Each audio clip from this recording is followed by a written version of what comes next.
Hey, what's up guys, Patrick, and this is my 1 to 99 mining guide. In this guide, I'm going to show you the best things to mine at each level, and some of the best locations to mine them to achieve the best mining XP. But before we get into that, I want to quickly go over some useful items. There are a lot of items, so I just want to go over what they do. To start off, the most obvious item, the pickaxes. These are the mining levels required to use them. You can either wield them, add them to your tool belt, or just hold them in your inventory. The thing about the tool belt is that if you skip straight to a higher level pickaxe like Rune, the pickaxe that you'll use when mining will automatically be the highest level pickaxe you can use. A lot of people like to draw a line at Rune when it comes to adding pickaxes to the tool belt because Dragon is too expensive. So definitely skip straight to adding a Rune pickaxe to your tool belt and do whatever you want with the Dragon or Crystal one. Crystal pickaxe is untradeable and requires completion of the Plague's Ends quest and a Dragon pickaxe. This is an image of a golden mining suit and the Varrock armor. Each piece of the golden mining suit on their own gives 1% bonus XP towards mining.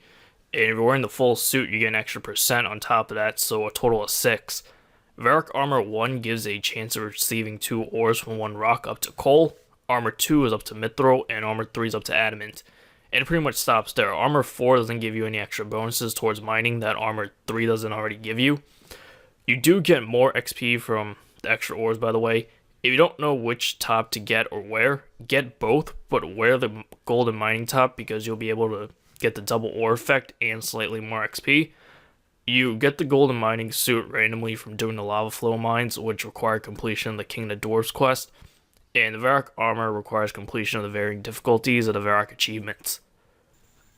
The next item I want to talk about are urns. There are 5 tiers. The one at level 32 is just called a mining urn. The other ones have names like cracked mining urn, fragile mining urn, and so on. They give an extra 20% XP, and they only have a crafting requirement, so you can use any one at any mining level. The second number that you see where it says 1 mining, 20 mining, and so on, those are not requirements. The issue with lower level urns is that they stop giving bonus XP if the level of the ore is too high.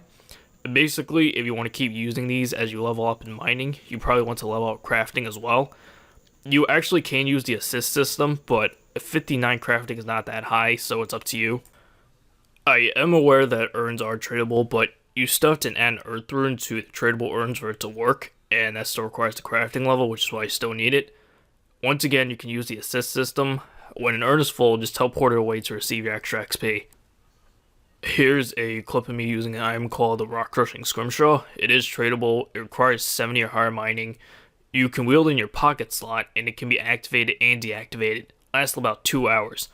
When you activate it, there's a chance your ore will get crushed for more XP than normal. Some helpful summoning familiars are an Obsidian Golem and a Lava Titan. They only have a summoning requirement, so you can use them at any mining level. They help mine ores faster when they're summoned. Lava Titans are better than Obsidian Golems, of course. Ores are obviously going to be filling up your inventory when you mine, so there's 2 ways to get rid of them. One would obviously be to bank. Second way would be to click and drag the item onto your ability bar and hold down whatever key you have assigned to that spot. Dropping is faster XP and banking is more money, so you can take your pick. On to the actual training part. So at level 1 to 15, I recommend mining copper or tin ores. They give the same amount of XP, so you can do either one. You can pretty much go anywhere for this because most mining spots have copper or tin rocks, and they're almost always empty because it's such a low level ore. But I do have a few recommendations for spots. One of those spots would be the Dwarven Mine, which can be accessed by going to the building Falador marked here on this map. Just climb down the stairs and mine the copper rocks on the west wall. I really wouldn't recommend banking these because they aren't worth much, but if you really want to and you have 15 dungeoneering, you can go through the mysterious entrance to the southwest to get access to a deposit box. If you still want to bank but you don't have 15 dungeoneering, go to the mining spot southeast of Varrock. This is one of the closest spots to the bank, and you can mine any of the copper or tin rocks here. From levels 15 to 65, switch to iron ores, which are 30k to 40k XP an hour, depending on your level and things you use. Iron rocks can be found in the same areas, so I'm not showing any maps for this one. If you're at the Dwarven Mine, just go south a little, and of course you can still use the deposit box. If you're at the mine in Varrock, just go north a little. From levels 65 to 80, you should mine granite, which is about 40k to 60k XP an hour. and they can be found at the quarry in the desert. I have mixed feelings on whether or not I like doing this because it's good XP, which is why I'm recommending it. But since it's in the desert, you need to bring water skins, which take up inventory space, unless you complete a quest called Dealing with Scabaras. You get an item called Enchanted Water Tiara. It acts like a water skin, you can wear it, and the charges comes from water runes, so basically you save all that inventory space and trips to the bank. I recommend the spawn in the northeast corner. All the other spots are a little annoying because there's always something in the way and you can't run a full circle to get from rock to rock. Do this until level 80. If you don't like doing this, just go back to Iron and do that until 80. From levels 80 to 89, switch to concentrated gold deposits, which can be found in living rock caverns. This method can vary a lot in terms of XP an hour depending on whether or not you bank. If you choose to bank, it's like 40k XP. If you choose to drop, you can easily get like 75k. You get there by going into Dwarven Mine once again, but this time go in from the entrance near Edgeville. Climb down a ladder, then climb down the rope to the southwest.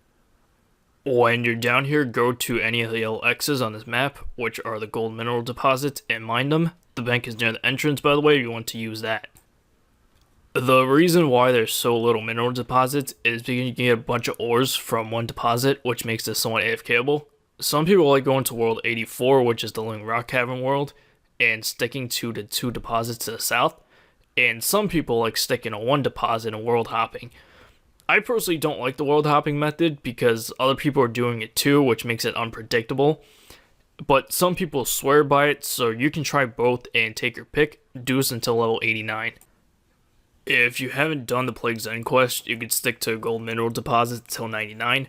But I highly recommend doing it even though it has a lot of requirements, mainly because it's great for a lot of things other than mining. But at level 89, you should switch to Seven Stones, which can be found in New Elf City, and they're about 150k to 200k XP an hour. When you first get started, the mining is going to seem incredibly slow because, well, it kind of is, but then you get the XP drop, and it's about 300 XP give or take, depending on what kind of bonus XP you have. Not to mention, this is AFKable, and ores are stackable. The ores aren't tradable, but you can use them to train smithing. I'm not going to get into that because this isn't a smithing guide. Since this is the fastest XP for mining in-game, you can keep doing this if you have some gold past 99.